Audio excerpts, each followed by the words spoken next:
This is where high-end art meets the raw reality of the human experience. With stunning visuals and narratives that will blow your mind, we invite you to enter a world of pure imagination. Enter our world today by hitting that subscribe button. Should have known something was wrong the moment my mother-in-law offered to make me a drink, not because she'd never done it before, but because in 4 years of marriage, in 4 years of holiday dinners and birthday parties and long weekends at the lake house, she had never once offered me anything without an audience watching to see whether I'd be grateful enough. That night, we were at the coast. My husband's family owns a property about 2 hours outside of Charleston, a pale yellow house perched on a bluff, wraparound porch, 6 bedrooms, the kind of place that gets photographed for magazine spreads about Southern living. My mother-in-law calls it the cottage, which tells you everything you need to know about her. It is not a cottage, it is a statement. She'd organized the trip as a family reset, which was also something she said out loud, without irony. My husband, I'll call him my husband because that's what matters, not his name, had been distracted for weeks before we left. Work, he said. I didn't push. I'd learned not to push when his mother had recently been involved in his schedule. There were 6 of us that weekend, my husband and me, his younger brother, who I'll call my brother-in-law, and his girlfriend of 8 months, Paloma.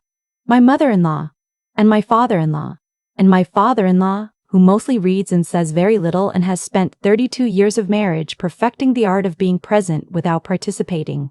Paloma was new. This was her first time at the cottage, her first real immersion into the family.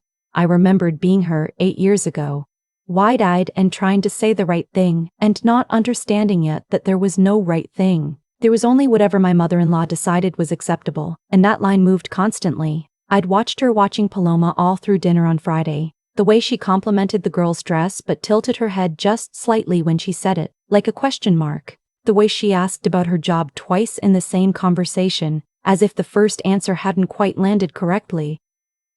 I recognized the calibration. I'd been calibrated for years.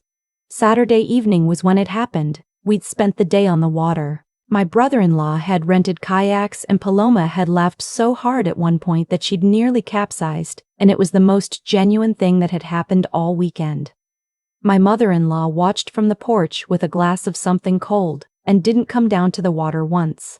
By the time we got back and showered, the sun was low and pink over the marsh and my mother-in-law had set up a little drink station on the porch. Charcuterie on a slate board, a pitcher of something that looked like sangria, a bottle of white wine in a ceramic cooler, and a collection of pretty glasses that she'd brought from home because the cottage glasses, she said, were too thick. She poured for everyone. She handed Paloma a glass of the sangria and said something warm about hoping she'd have a good time. She handed my husband a beer.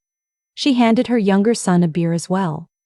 Then she picked up the white wine and poured 2 glasses. She handed one to my father-in-law, who accepted it without looking up from the railing where he was watching a pelican. The other one she brought to me. I know you prefer white, she said. She was right. I do prefer white. That was the thing that stopped me for half a second. Not suspicion, just surprise. She knew that. She paid attention to that. In 4 years she'd never voluntarily brought me a drink, and now she knew my preference. Something moved in my stomach that I couldn't quite name. I took the glass. I said thank you. I looked at the wine. It was pale gold, cold condensation, already gathering on the outside of the glass. It looked completely normal. It smelled almost completely normal, except, and this is the part I turned over later, in the dark, while my husband slept, there was something underneath. Not the wine, not the usual sour clean smell, something faintly chemical, the way tap water sometimes smells in a city that's been through a drought. It was very faint. I told myself I was imagining it. I set the glass down on the porch railing and pulled out my phone, pretending to look at something. My mother-in-law had moved back toward the drink station. Paloma was talking to my brother-in-law near the screen door, gesturing at something in the marsh grass below, and her own glass of sangria was sitting on the wide, flat railing between them, half finished. I looked at my glass. I looked at hers. The sangria glass was tall with a small chip on the rim. My wine glass was short-stemmed and fine. I don't know what made me do it. I want to say it was instinct, but that sounds like I knew something I couldn't have known. What I knew was smaller and quieter than that. What I knew was that my mother-in-law had never in 4 years poured me a drink without a reason, and that the smell I'd noticed was real. and that Paloma was laughing at something on her phone and not paying attention to the world around her, and that my glass was sitting 6 inches from her half-empty one. When Paloma stepped away from the railing to lean over and show my brother-in-law something on her screen, I switched our drinks. The whole thing took maybe 4 seconds. My wine glass to her spot, her sangria glass back to where my wine had been. I walked to the other side of the porch and sat down in a wicker chair and picked up the sangria and sipped it. And it tasted exactly like sangria was supposed to taste. My mother-in-law was refilling my father-in-law's glass. She wasn't looking at me. Paloma came back to the railing, picked up the wine glass, took a long sip. I watched my mother-in-law's face. She was laughing at something my father-in-law had said, or performing a laugh, and then she looked over. Just a routine look, the kind you do without thinking, and her eyes went to Paloma and then to me and then back to Paloma again. Something shifted in her expression. It was small. It lasted maybe a second before her face closed back into its usual pleasant arrangement, but I saw it. I'd spent 4 years learning to read the small things on her face. That flicker was not confusion. It was not surprise. It was recalculation. We sat on the porch for another hour. The sun finished setting. My brother-in-law told a story about a work trip that had gone sideways and everyone laughed at the right moments. My father-in-law went inside to read. My husband refilled his beer.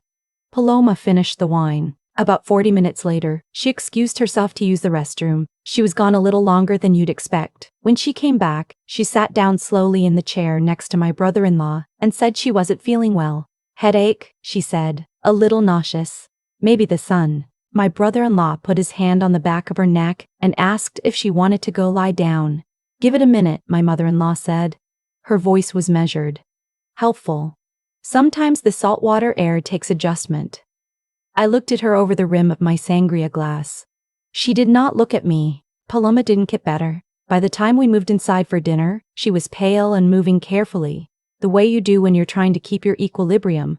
She sat down at the table and pushed food around her plate and apologized twice for not being better company. My brother-in-law was concerned in the way young men are when they haven't yet learned that concern isn't the same as action. He kept asking her what she needed. She kept saying she didn't know.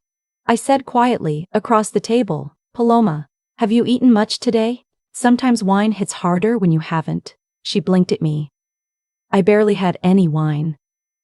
You had a full glass, I said. The white, she shook her head. That wasn't, I only had a few sips of the sangria before I switched to. She stopped. Frowned. Actually, I'm not sure what happened. Things got confused out there. Things do get confused, my mother-in-law said pleasantly. More water, sweetheart. My husband was watching me. He knew something was in my face that I wasn't saying out loud. We'd been married long enough that he could read my silences the way I'd learned to read his mother's. After dinner, I pulled him into the hallway outside the kitchen. Something was wrong with that wine, I said. He stared at me. I'm not being paranoid, I said, before he could say it. The glass she gave me, I switched it with Paloma's before she picked it up. And now, Paloma's sick in a way that has nothing to do with saltwater air. I watched him process that. He was not a stupid man. He had spent 34 years making excuses for the things his mother did and didn't do, and those excuses sat in him like scar tissue. They got in the way of him feeling things clearly.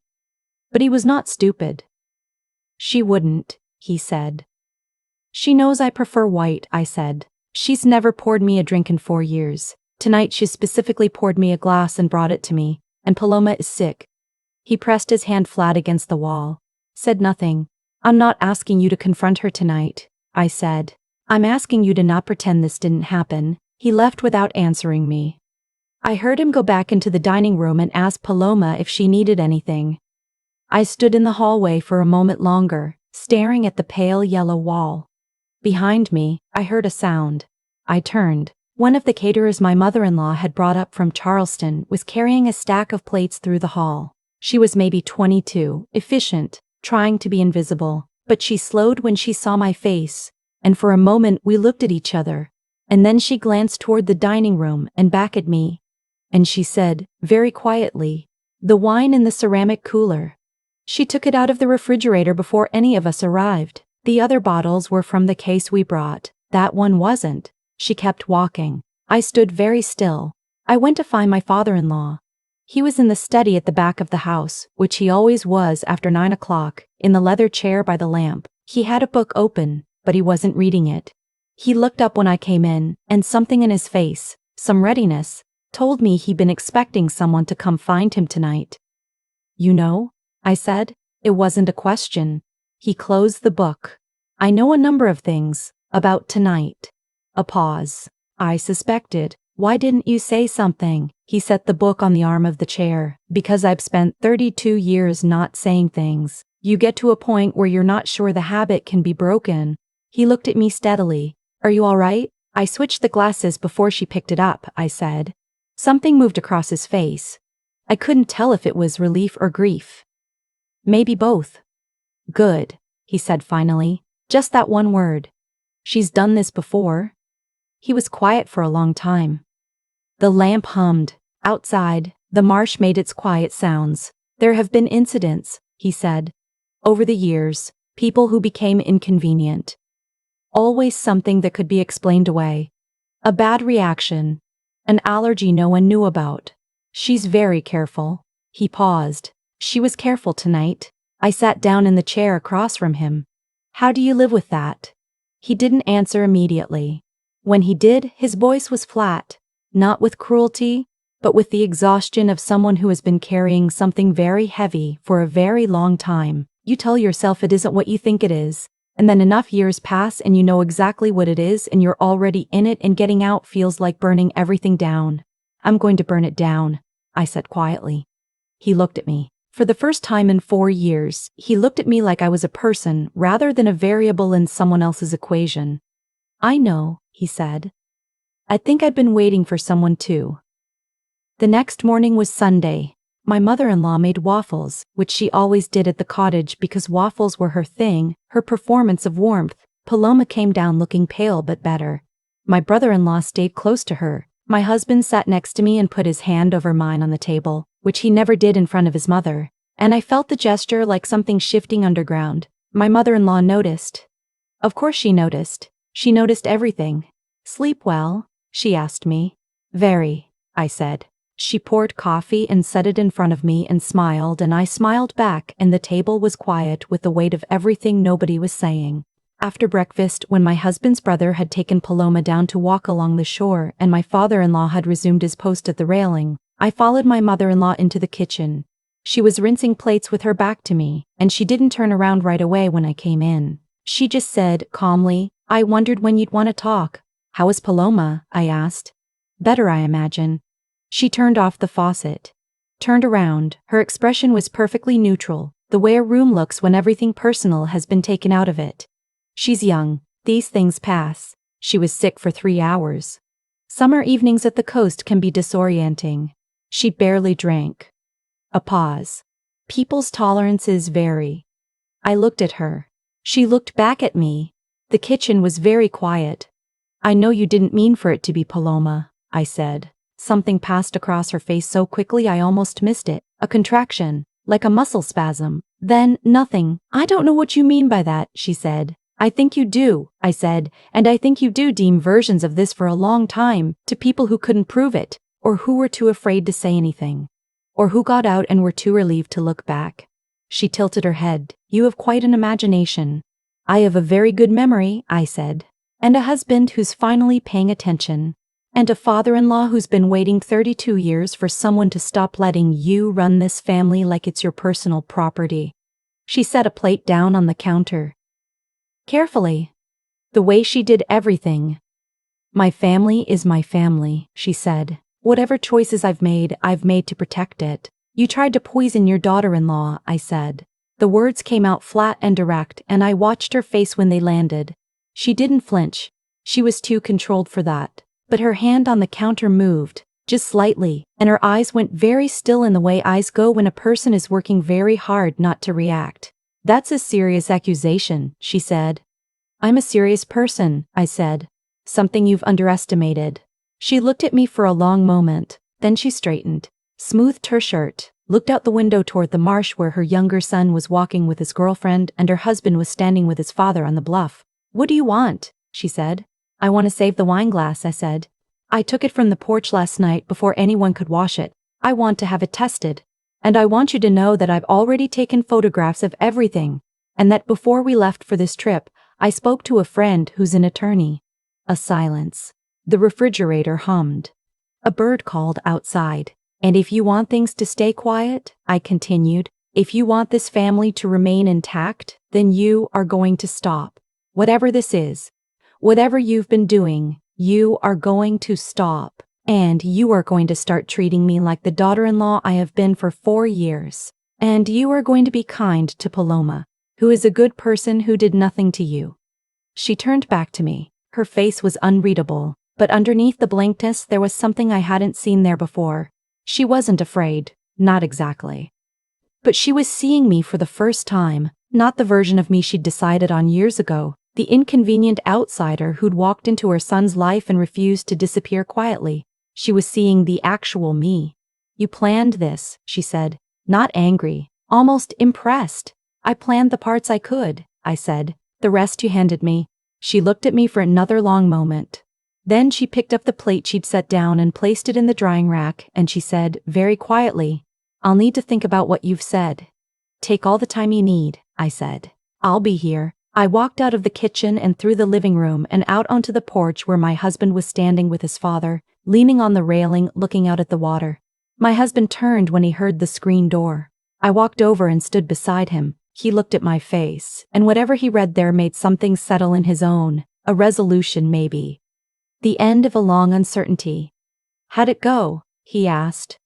Well, I said, below us on the shore, Paloma had found something in the wet sand and was showing it to my brother-in-law, holding it up with both hands. Something small and pale, a shell or a stone. My brother-in-law bent to look at it and she laughed. My father-in-law said nothing, but he put his coffee cup down and folded his hands on the railing and looked out at the water with something in his face that I could only describe as lighter than usual.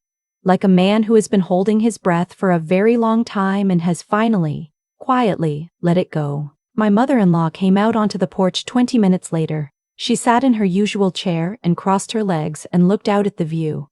And she said nothing to me, and I said nothing to her. But when Paloma came up from the beach and asked if anyone wanted to play cards before lunch, my mother-in-law was the one who said yes first. And when she dealt Paloma's hand with both hands, not the dismissive one-handed slide she usually reserved for people she'd already decided didn't belong. It wasn't forgiveness. It wasn't resolution in the way movies show it, with speeches and tears and everyone understanding each other at last. It was just a beginning. The first morning of something different. Some people in your life, the ones who've spent years in control, who've built everything around the certainty that nobody will ever hold them accountable. Some of those people don't crumble when they're finally caught. They recalibrate. They make new calculations. The difference is that this time, they know you're calculating too. That's enough. For now, that's enough. I've thought about that weekend a lot since then. Not with anger, not anymore. More the way you think about a scar after it's healed. You press on it sometimes just to confirm it doesn't hurt the same way it used to. What I keep coming back to is this. My mother-in-law is not a stupid woman. She is, in fact, one of the most intelligent people I've ever been in a room with. And for a long time I confused her intelligence with authority. I let her competence feel like permission. Permission to define what the family was, who belonged in it, who was temporary. I absorbed her version of me for so long that I stopped checking it against the real one. That's what control like hers actually runs on. Not force, not obvious cruelty. It runs on the slow, patient erosion of your own confidence until the person you see in the mirror is slightly dimmer than the person you actually are. She didn't need to raise her voice. She just needed me to keep deferring, keep softening, keep giving her the benefit of a doubt she had never once extended to me. The night at the beach house didn't change who she was. I want to be clear about that. I didn't walk into that kitchen the next morning and fix 30 years of who she decided to be. What changed was simpler than that. What changed was me. Because here's the thing about people who operate the way she does. They depend on the other person not being ready. They depend on you being just off balance enough, just uncertain enough, just uncertain enough in keeping the peace that you won't act when acting is what the moment requires. She had studied me for 4 years and concluded I was someone who could be managed. The mistake wasn't cruelty. The mistake was complacency. When I switched those glasses, I wasn't being reckless. I was being precise. I'd paid attention. I'd watched her long enough to know what she was doing in the half second before she did it. That's not luck. That's what happens when you stop performing calm and start actually being present in your own life. And Paloma. I think about her too. She didn't ask to be in the middle of any of it. She just came on a beach trip with the man she loved and ended up sick on someone else's behalf. The fact that she's still with my brother-in-law, still at the family dinners, still warm to me in that slightly cautious way she has now, that matters. It's a small thing, but it matters. Some things that could have broken did not break. My father-in-law said something to me that night in the study that I've turned over many times since. He said he'd spent 32 years not saying things until the habit felt unbreakable. I think about how many people are living inside habits that started as choices. How many of us are waiting for permission to act that we've actually had all along? Courage doesn't announce itself. It doesn't feel like the movies, big and loud and certain. It felt like 4 seconds on a porch, with my heart going too fast and my hands completely steady. It felt like walking into a kitchen the next morning and saying the true thing out loud without softening it. It felt like my husband's hand over mine at the breakfast table, in front of his mother, for the first time. That's all it was. Small, specific, irreversible. That's usually what it is.